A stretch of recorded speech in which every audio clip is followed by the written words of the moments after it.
Okay, guys, show of hands. Who speaks Spanish here? Okay. Who speaks English? Okay. Yiddish? Can I for Yiddish? Spanglish. There we go, we have for Yiddish. Like this one. Lisa there. Okay. Well, first of all, thank you guys all for coming here. I'm super excited to be giving this chat, this workshop. I do a lot of these in Argentina. It's my first time doing one in the United States, so it's a big moment for me. My name is Jablonski. I'm from Argentina, from Buenos Aires, and I'm the founder of My Polish Passport, or in Spanish, Mi Pasaporte Polaco. And there's sort of like complex cases and simple solutions. We get all the crazy cases coming through, so I'll be happy to help each and every one of you individually in case you guys brought papers, have specific questions at the end of the conversation. But I'm confident that as we progress through this, a lot of your questions will be answered, and then of course at the end we can go through your specifics. So a little bit about the company and a little bit about me. So obviously we get people Polish citizenships and passports. In case you don't have documents that prove that your ancestor was Polish, we can help you find them. Another thing that we're one of the only companies that does this in the world is that we file directly in Poland. So a lot of companies will help you do the paperwork, and then you have to get an appointment at the embassy, whichever country you are, and then file everything yourself. That takes like 3, 4, 5 years. We do everything directly in Poland, and under a year you have your citizenship. We've got offices in Buenos Aires and directly in Warsaw, which is what allows us to do this. I have over 8 years of experience myself. I've been doing this since I was 18, and I've solved over 1,600 cases. So that's a little bit about me and the company. So yeah, citizenships, document search. We will go into like specifics of each of these throughout the presentation. Document preparation, and then appointment at the embassy. This isn't to file the case. This is just once you already have your citizenship to get the red passport. So there's a difference between citizenship and passport. You first have to be a citizen of a country. One of the rights that being a citizen gives you is to have a passport, amongst a ton of other rights. So first citizenship, then passport. Okay, so what are the high-level requirements for obtaining Polish citizenship? So you have to confirm that you actually have a Polish ancestor. Once you do that, you need to have documents that prove that that ancestor was Polish. So even if your dad was Polish or your mom was Polish, but you can't prove that they were Polish, then it's hard to get the citizenship. And then thirdly, you have to demonstrate that that person, that your ancestor, never lost citizenship before they transmitted it. Okay, right? Wherever you want. You have to prove that that ancestor did not lose citizenship before they transmitted it to the next generation. So if your mother was Polish, but they lost citizenship before giving it to you, it cuts off the bloodline. What would that mean? So there's a couple of ways that you can lose it. We're going to talk about it in a sec, but basically if somebody did the army before 1951, so if a man did, American Army, for example, or Army in Argentina, La Colimba, before 1951, it's tough to have the court give you citizenship. Or if maybe a woman naturalized before 1951, that also cuts off the bloodline. There's different ways to do it, but those are the two main ones. Men? Naturalized before. For men, it's different because men have their citizenship protected until they're 60 years old. So the only way that it's because they have a responsibility to the army. They could get called to the army. We're going to talk about it in depth in a sec, but basically, if a man was born after 1901, then it doesn't matter at all if he naturalized. It literally doesn't matter when he naturalized, if he naturalized. Nobody cares. If he was born before 1901, then you have to see when he naturalized. If it was after 1951, doesn't matter. Same with women. Naturalization after 1951 doesn't matter. Naturalization before 1951 for a man born before 1901, then you have to start doing some math and see when their child would become an adult, and then you have to go into the Polish military law, do some quick calculations, and see if that person is apt to transfer But in all my 8 years of doing this, men born before 1901, that naturalized before 1951, that lost citizenship, are far and few between. So I'm not too worried about those cases. Okay, so the important stuff, like, you know, what does this Polish passport give you? Like, why are we doing all this? Like, what is this for? Because it's like a huge, like, time investment. You have to find papers, you have to do paperwork. What's the point of this? So first of all, freedom of movement and traveling without borders. The Polish passport right now, according to the Henley Index, is ranked number 7th in the world. So out of all the 194 countries, Polish passport is number 7. Okay, it's ahead of the US passport. That's how strong it is. Hope this doesn't belong with all the bugs. Okay. I don't have They want it, they're buzzing. They're like, we want to be Polish too. So freedom of movement and traveling without borders. I don't know if you guys have heard of Schengen. Have you guys heard of Schengen? Schengen area, yeah. So Schengen is like an area in Europe where you can travel without visas. There's no border control. Like you don't even need a driver's license. You just like cross the border. So you can move freely between all those countries. You can move freely between like all of European countries. You can move freely between 188 countries without visa. That's literally all the countries in the world you would want to. You don't need a visa. I mean, what's not included? Like Africa, like who wants to go there anyway, you know? But like countries, like serious countries, they're all included. You can work and live in any country in the European Union. There's like you just live there. Just do a little bit of paperwork, show your Polish passport, and that's it. It's done. You can study for free. Most of you guys aren't in studying age anymore, but maybe your kids, your grandkids, they can do university for free. I don't know how much university here in the States costs, but I heard it's like 50 to 80,000 a year, and there it's free. And they even pay you to study, so you guys get stipends. And they can do bachelors, they can do masters, and they can do PhDs for free. Like I studied in the University of Warsaw for free, so it's super like this pays for itself. And there's also Erasmus, which isn't on here, but Erasmus is an exchange program. So once they're in a local university, they can do exchanges for 6 months or for a year into a different country in the European Union or even abroad. And they also get free money from the government to like study. They basically get paid to study instead of paying. There's access to free healthcare, and it's world-class healthcare. Some of the best hospitals in the world, you can access them for free as long as you have a European passport. If you're under 26, you don't even need to do anything. If you're above 26, then you have to contribute to like Social Security, but even a minimum thing. And if you guys are retired, then also like you get it for free. If you're working age, you best contribute a little something, but if you're not on working age, it's completely free healthcare. And what's important too is that it gives you the same rights as any citizen of any other country in the European Union. So it doesn't matter if it's Italy, if it's Germany, Spain, whatever, like there's some overarching rights that everyone's entitled to outside of it just being Poland.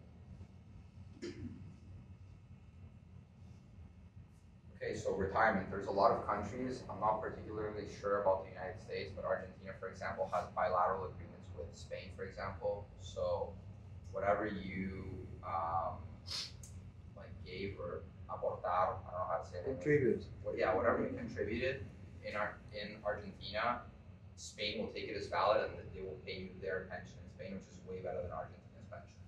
I'd have to check the bilateral agreements between other European countries and the United States. If you guys are interested in moving to a particular country in Europe, let me know. I'll be happy to look it up for you and tell you if there's a bilateral agreement and what that agreement is. And also, you can just live in Europe and like with your own retirement from the United States. It's super cheap there. Like Europe is, compared to Miami, it's like free. Miami's super expensive. You have consular protection, so if anything happens, if you have any problem at all, you can go to the Polish embassy in whatever country you're in. They will help you. And even if there's no Polish embassy, then you can go to any other European Union member embassy, and they are obliged to help you. So it's not just Poland, it's all of Europe. You guys have to understand that when you become a citizen of Poland, you are becoming a citizen of Europe. You can also hold public office. I have a lot of clients that get this because they studied international relations or they studied politics or whatever, and they want to work in NATO or they want to work in the UN or in other like governmental bodies, and they absolutely need a European citizenship to do it. And with this, they able to get their dream job, basically. And you can practice your profession. There's a lot of professions that don't need to be revalidated.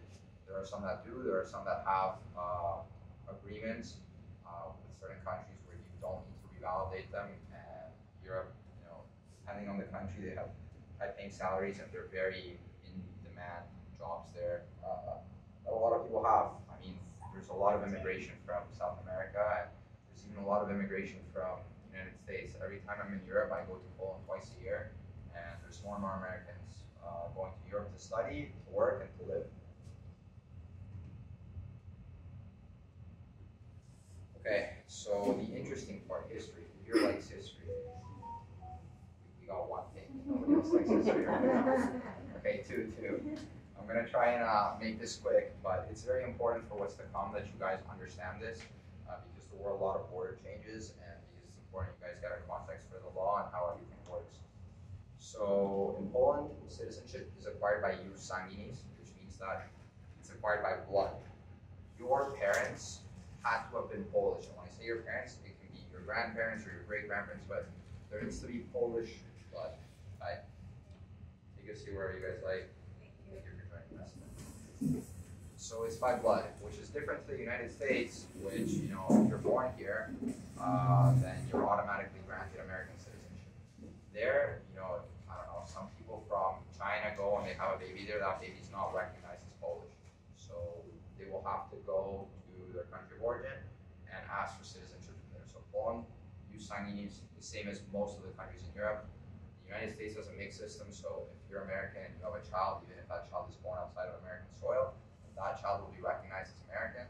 It's called certificate of birth abroad, and then you do all the paperwork to get the citizenship. Poland doesn't exist. If you're born in Poland, it doesn't matter. Your parents have to have been Polish. Okay, so this concept is very important for what's to come. Are you both or just one? No, either or.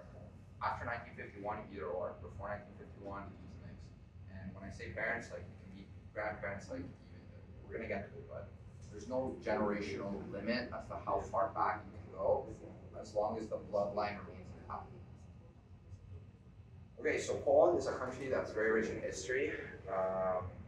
It was like it's old. It's an old country, but it was wiped off of the map for 123 years. So you can see here, this is like a map of Poland in 1793. This piece is the Polish-Lithuanian Commonwealth. So Poland and Lithuania were basically one country, and it was huge. Like way bigger than the Poland that we know today. And between 1974 and 1975, it basically got conquered by all of its neighboring countries, which were Russia, Prussia, and Austro-Hungary, or the Habsburg Empire. So as you can see, there's no Poland left. Okay, so Poland was completely destroyed, eradicated, and there was absolutely no Poland, even though people still spoke Polish and they had their own identity, like as a nation. Then in 1918, after the First World War, Poland regained its independence. The borders were very changed. It was no longer as big as it was. It wasn't the Polish-Lithuanian Commonwealth, but it began to exist again. And then 2 years later, in 1920, the first Polish citizenship law was enacted, and this law describes all the requirements necessary for somebody to obtain Polish citizenship. But basically, the important part of what that law says is that anybody that's currently eradicated in Poland, somebody who's living there and has been living there for some time, is automatically Polish. It doesn't matter what their nationality is. It doesn't matter if they're Ukrainian. It doesn't matter if they're Lithuanian. It doesn't matter if they're ethnically German. It doesn't matter if they're Jewish. They don't care. If you're living in our territory, you're now Polish, whether you like it or not. Okay. So what's important to note is that citizenship is not the same as nationality. Like I just said, it doesn't matter what ethnicity people were. If you're living there, you're Polish.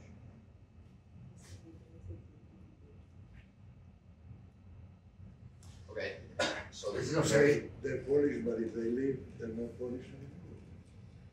Sorry? You say they're living there, they're Polish. Yeah. If they leave here, they're still Polish? If they leave after?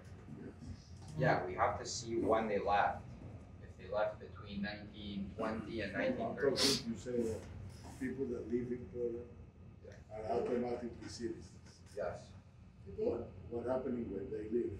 Well, if they still retain their citizenship, if they didn't lose it from naturalization or doing the army or whatever, then they are still Polish. So this is a map of what Poland, like, this shows the different eras of Poland.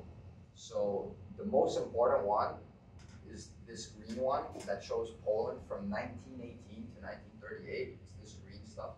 It's huge. As you guys can see, it has all of Western Belarus, all of Western Ukraine. So from Minsk to the west, it was all Poland. So that includes Pinsk, Grodno, Brest, all those areas were Poland. Ukraine, Tarnopol, Ivano-Frankivsk, Lviv, those places were all Poland.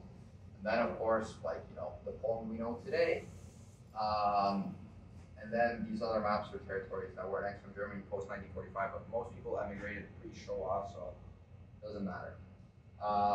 Just so you guys know, like, this southern region is Galicia. Like, a lot of people tell me, like, oh, my family's from Galicia. Galicianos, if you don't have papers, it's important to know which shtetl they were from because it's a huge area, Galicia. But this map is super important because if you don't have papers, then you might have to search in what is now Western Ukraine or Western Belarus, or even southern Lithuania. Anything that was south of Vilna, which is today the capital of Lithuania, used to be Poland. So, you know, some people tell me, oh, like, my grandfather was Lithuanian and he left in 1935. I'm like, well, he might have been ethnically Lithuanian, but he was, you know, legally Polish. So we have to search for the papers where they tell me, you know, I can tell by the last name where people were from. Like, if it ends with, like, Yuk or Chuk or whatever, they're clearly Ukrainian. If it ends in Ski, they're clearly Polish. But none of that matters because it's all nationality and it's not citizenship. So it doesn't matter. We have to check where they were from, and if they left enough time where that was Polish territory, they were Polish.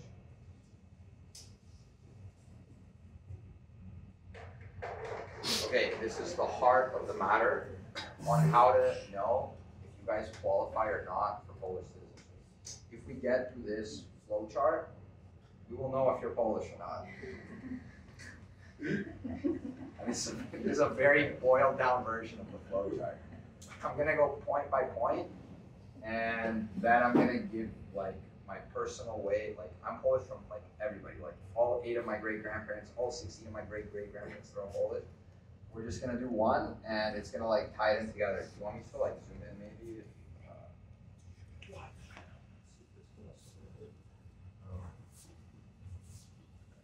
We'll just do this slide. Can you guys see this clearly?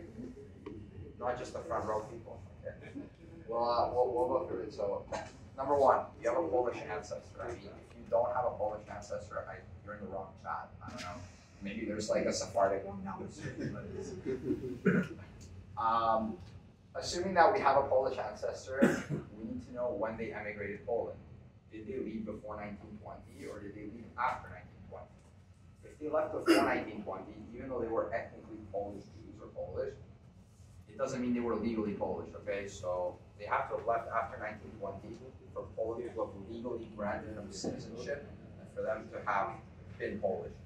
If your particular case, your family left before 1920, come talk to me after the chat and I'll tell you what legal structure we can prepare for there to be a chance for you to get citizenship. But most people, I'm assuming they left after 1920. Once we've established that, we have to check the gender of the person. Was it a man or was it a woman? Because different laws apply according to gender. Let's assume that it was a woman. You have to check whether she was married or not before 1951. Marriage sometimes matters. You have to check the nationality of the person that your grandmother, great-grandmother, or mother married. You have to see if that person was also Polish, if they were from Argentina, if they were from the US, or whatever. The important part of this is to see if the country that she married a man from automatically grants citizenship via marriage. So Italy, for example, if your grandmother married an Italian man, Italy automatically granted citizenship to women who married Italian men. So she would have lost her Polish citizenship if she married Italian. Same with a German. Like most European countries, if you marry a European in that country before 1951, you automatically get that man's citizenship. And back then, there was no such thing as dual nationality like there is today. She would have lost her citizenship. Argentina, for example, doesn't automatically grant citizenship for marriage, so if she married an Argentine, it doesn't matter. As far as I'm concerned, the US also doesn't automatically grant citizenship, so if she married an American, it doesn't matter either. So once that's out of the way, we have to see when she had her children. Was it before 1951 or after 1951? If it was before 1951 and she was married, unfortunately, she does not transmit citizenship because citizenship is only transmitted through the man before 1951, unless she wasn't married. If she wasn't married, then she can transmit citizenship. But you have to see if the child was born in wedlock or not. So there are some cases that come to me, and it's a couple of brothers, and one brother is born in 1949 and one is born in 1955. The brother born in 1949 from a Polish mother does not qualify. The brother born in 1955 does. So it's important to check the dates, and of course I'll look at everything for you before we move forward with the case. And the last thing we have to check with women is whether she naturalized or not. If she didn't naturalize, there's no problem. If she naturalized, you have to check the date. Was it before or after 1951? If it was before, you have to check if she already had, her kids were already adults. Most of the time they weren't, because it would mean that she would have had to have been a single mother that had kids very young and also naturalized. So it's usually not a typical case. So mainly if a woman naturalized before 1951, the bloodline gets cut and we can no longer pursue the citizenship. For men, it's a little bit different. Men transmit citizenship always. Women transmit citizenship only after 1951. So there's two major laws for Poland. 1920, the one that grants you citizenship, and 1951, the one that expands the right to citizenship and basically gives it to women and allows dual or triple or quadruple citizenship. If it's a man, you also have to check if he emigrated pre or post 1920. That doesn't matter, regarding the gender. Then you have to check if he naturalized. Usually it doesn't matter if they naturalized at any time at all. If it's before 1901, if it's before 1951 or before, it doesn't matter. This is due to some military laws. If he was born before 1901, so if your grandfather was born before 1901, had kids at an old age, like let's say he had in 1940 when he was like 45 or something, and he naturalized, then yes, he would his children and him would lose citizenship as soon as 1951 hit. So there's a couple of dates to play around with. If you guys have questions about your particular case, then you can talk to me after. We'll definitely be taking a look. One thing that you do have to check with men that you don't have to check with women, in the case that the man did naturalize, you have to see if he did the army or not. There are countries where doing the army is obligatory. Most countries there's no conscription and it's not obligatory. Usually the man that naturalized never did the army because they were already out of military age when they did naturalize, but you do have to check their kids. So I can give you an example. Let's say somebody came from Poland in 1925, it's post 1920, he's good, he's Polish, he has a kid in 1926 in Argentina. In Argentina there was conscription and it was obligatory to do military service at around age 20 or age 21. So let's say his child would have done the army in 1947. That is before 1951. And unfortunately, a man cannot do the army for a foreign nation that is not Poland. He loses Polish citizenship as soon as he joins the army. So that is something to check for men that you don't have to check for women.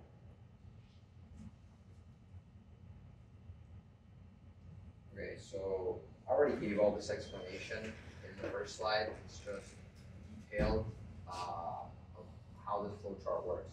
If you guys want, I can send the presentation to the rabbi when we're done, and you can send it to you if you want to take a closer look, or it's also uploaded on my website, and you can go step by step in the comfort of your own home.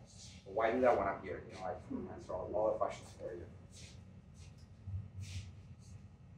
So I'm going to walk you through one of my personal cases to maybe get a clearer understanding of how the law works.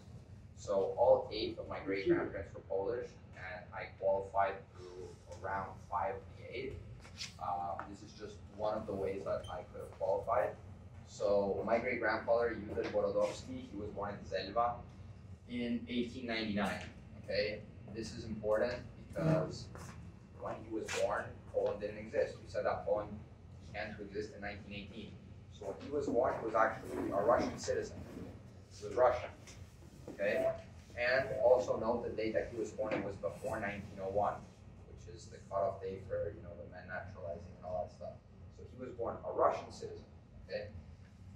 In 1920, he was 21 years old and he was still living in Zelva. And Zelva became part of Polish territory.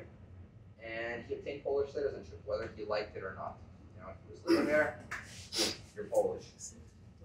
He had even done the army for the Tsar. Okay, like that's how Russian, they were obligated to do the army. He did the army for the Tsar before Poland existed.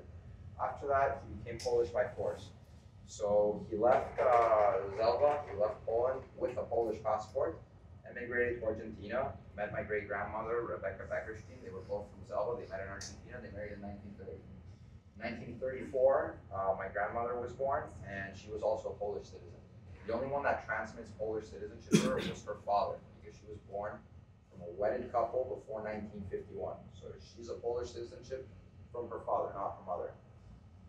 My great-grandfather, he never naturalized in Argentina. If he had naturalized in Argentina, we would have to see when he did it, if it was before 1951, if it was after 1951, because he was born before 1901.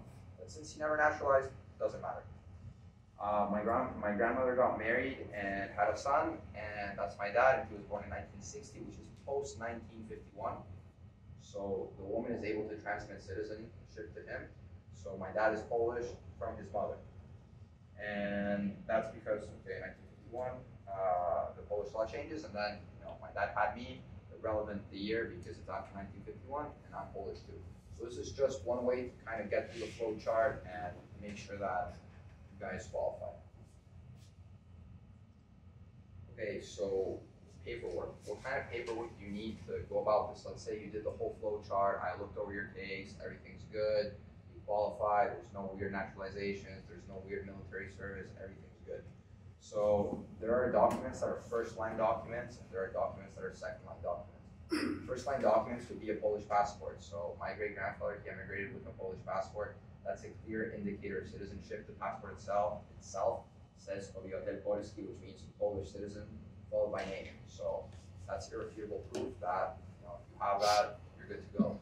Another proof of Polish citizenship would be a military booklet that says you did the army for Poland, not the Russian Tsar. So if you didn't have this because you did it for the Russian Tsar, but if you did, Polish military service book is very good proof. Some other things that we can find, but it's very rare for somebody to have in their private documents, is a voter's record, because that's something that the state usually keeps. But if we can find a voting record that says that your ancestor voted, clear indication of citizenship, you have to be a citizen to vote. There's a couple of other documents that are second-tier documents. We're going to get into it in a couple of slides down, like a birth certificate or a marriage certificate, or even a death certificate from the parents of somebody who did emigrate, or school records, etc. Those are all second-tier documents, and we have to take a look at them to see if we can make a case with one of those.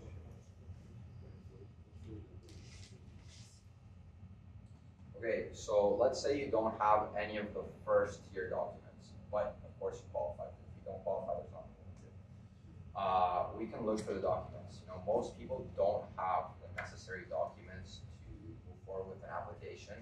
They don't have a passport because those passports are 90 years old if they left in 1930. Same with the military books. A birth certificate is even older. Birth certificates are 120 years old, so most people don't have these papers. We can definitely help you find them.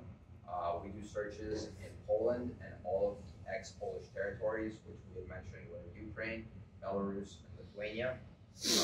We have great staff. They have over 20 years of experience. Some of them have PhDs in history or genealogy, and a lot of them worked at state archives, so they know exactly where everything is stored. And we'll be looking for the following. Of course, the first-tier documents such as passport, military book, voters registration. We can also look for census records. There were some list of just Jewish censuses, like who are the Jews in this city.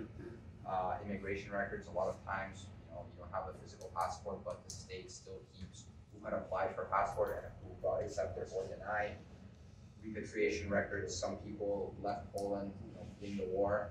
They went east towards Russia, the USSR, and then they moved back. They repatriated before they immigrated to the United States. So we can can look for those things as well. We can look for property records. If you guys know where your family lived and if they had like property or land, you can try and look for that stuff as well. School records. I just want to do like a little like clarification on property records. We used to do property recuperation up until a couple of years ago. And a couple of years ago, there was a new law, maybe some of you guys heard, but basically cases that are over 30 years old, where the expropriation happened, they got completely dismissed. So at some point, I do think and also hope that they will reinstate the ability to make claims for land. Right now, it's not available. When they do, they might destroy the documents on purpose. It would not be a bad idea to have everything ready now for when they reopen this. There's like a lot of pressure from the European Union, from Israel, and from the States as well regarding this, so it's just something to consider. But right now, property retrieval cases are closed. Okay, the fun stuff costs. Like, how much is this all going to cost? Let's say you qualify. Let's say you have all the papers, or you don't, but it's something you want to do. So let's say we have to search for the papers. It's approximately $3,100. This is like the cheapest it's ever going to be because I'm just starting in the U.S. market in Argentina. It's the same as it costs in Argentina, basically. And of course, the American market is going to be more expensive. Citizenships are also $3,100. This includes absolutely everything. So all the translations from English to Polish. It includes all the paperwork, which per person is 20 pages approximately of legal work that I have to file with the Polish courts. It includes sending to and from Poland, my fees, and basically encompasses everything. The only thing you guys have to do is basically give me your own documents and like American or wherever your ancestors were from. It's nothing Polish. How long does it take? Searches, depending on what country it's currently in. It's not the same if it's Poland or if it's Ukraine. As you guys know, Ukraine is in war right now. We still do searches there, but they might take a little longer. So calculate around 6 to 8 months for searches. Searches can still be done regardless of the war. Same with Belarus. And citizenship, so 1 year from the time that we file in the Polish court. So we will file, for those of you guys that came late, we will file directly in the Polish court. You don't have to go to the embassy here. You don't have to book an appointment. You don't have to talk in Polish to anybody. We'll file that directly for you, and it's 1 year from the day we file. Previous to that, there's a whole myriad of paperwork to do, which takes me 4 months, and whatever it takes you guys to provide the necessary work so that I can move forward with the case. Generally speaking, a case from start to finish, we're looking at 1.5 years, and if we have to do a search, we're looking at 2 years. Those are the basic timelines. As for payments, for citizenships, they're made in 3 different phases. So 1/3 to start, 1/3 when the case is like ready to be sent to Poland, and 1 case when I give you guys the citizenship. And for searches, you guys would pay it if you want in 3 installments. So just 3 monthly installments for the search. So that is the presentation, guys. If you have any general questions, you can ask like for the group. If you had like questions with the laws or whatever, you can ask for the group. And then if you guys have specific questions about your days, and you guys want to make like a little lineup, I will tend to you personally and answer your specific questions. And if you guys brought paperwork that you want me to see, like Polish passport or a Polish ID card or a Polish birth certificate, happy to take a look at those as well. If we have Polish passports that are not from the EU and they're expired, can we get them? Yes and no. Like there was, what year are they from? 2001. Okay, so this is just generic, I'll tell everyone. Basically, before Poland joined the European Union, nobody cared to be Polish. Like it was just a country that wasn't good. Like nobody wanted to be Polish. So basically they were handing out passports left, right, and center. There was no legal requirements for it. You just went, kind of had a Polish last name. They would just give it to you. Maybe you had a birth certificate, and it was enough. Nowadays, you need 2 things to get a Polish passport. You need a Polish birth certificate. If you have the old version, it's green. The new version is blue/gray and red. So you need that. That is what gives you the PESEL, which is like a Polish social security number. And then you need a decyzja, which This is not the person. No, that looks like a Detizia to me. From far. Yeah, this is good. This is it. They should renew it. Renew immediately, just like Do you that. have the second paper in it? Please. Do you have a green one or a blue one? Okay, well, I'll help you get that one. You need two, but this is the most difficult one, so at least you have that one. So you need, everybody needs two papers for a passport. They need this first, and like both are included in what I just mentioned. So one is a transcription of your birth certificate, which we take your U.S. birth certificate or wherever you were born, and we just like give it to the Polish Civil Registry. And another thing is that Detizia, that is a court order that says that you are Polish from the day you were born. That is why it is called confirmation of Polish citizenship. Okay, it's not, they're not giving it to you. It's not like saying, okay, you're Polish from now on. You're always Polish. You're just confirming it. Okay. How can I find out when was my mother naturalized in Argentina? So you would have to go to the Cámara Nacional Electoral, file the formular form F052. To do that, you need her death certificate and your ID, as well as your birth certificate. It's not available online? It's available online. It's like, it's an online form. No, but the information is not available online. No, Okay. it's an online form. You request it to the Cámara. It takes 2 months for it to come, and you pay like $1 for this. They will send it to your email, and they will tell you exactly when she naturalized, in front of what judge, what was the case number, and everything. It's a blue paper. It's signed by Sebastian Schimmel. He signs all of them, and then just check if it's pre or post 1951. And the exact date for everybody is 19th of January of 1951. Te paso el link. Yeah. And the other thing is, my mother had a name in Poland. She was born in Poland, but then she had a Spanish name in What was her Argentina. name in Poland? What's her name in Argentina? Golda Reisel to Eugenia Rosa. Okay, well, Raisin and Rosa's fine, but Golda should have been Golda, you know? Is there, do you have paperwork that shows why she changed? No. So is that a legal transaction in Argentina to change the name, or she just declared the name? It's both. So when she showed up to immigration, they probably. She was 2 years old, so. Okay. Look, we have to check. The Okay. Raisa to Rosa, like, it's fine, but Eugenia to Golda, it's like. Okay, where that came from. Okay. My grandfather did something similar, but I don't know if he officially legally changed his name in Argentina. He also immigrated to Argentina. We have to check what the paperwork says in like his Polish documents versus what they say in the Argentine documents. So if it's a similar name, like there are names that are just accepted, by the way. Like, you know, everyone who's like Hersh is just Isharamo. Oh, no, he was Hirsch here, and he became a vicar. Okay, this works. Yeah, it's fine. Yeah, it works. It's not a problem. It's just like a commonly like known one. It's just accepted.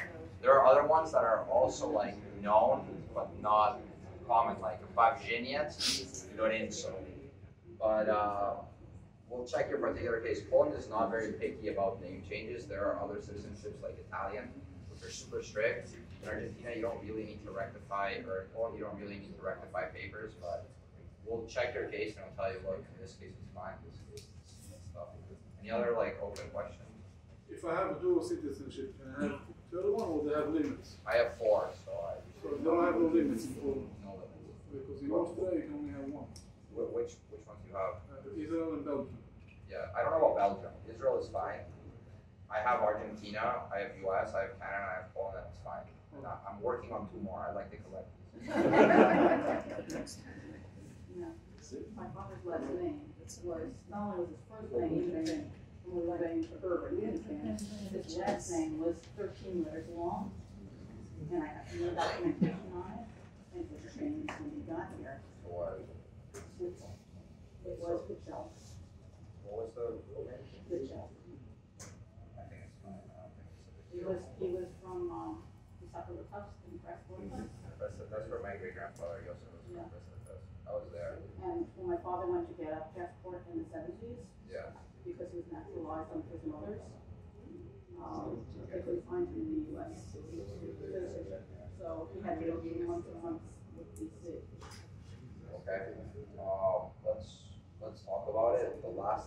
shouldn't be an issue. Do you have paperwork if it is? My mother calculated it all. We'll have to take a look at that. My grandfather came here 40 years ago. From Washington to Barry. I'd say 1990. It doesn't matter, our kids Yeah. don't get it from it. Yeah. Because all of my grandparents were When were your kids born? kids. When were your kids? In the East. Any other open? Some documents here. Sure. Yeah.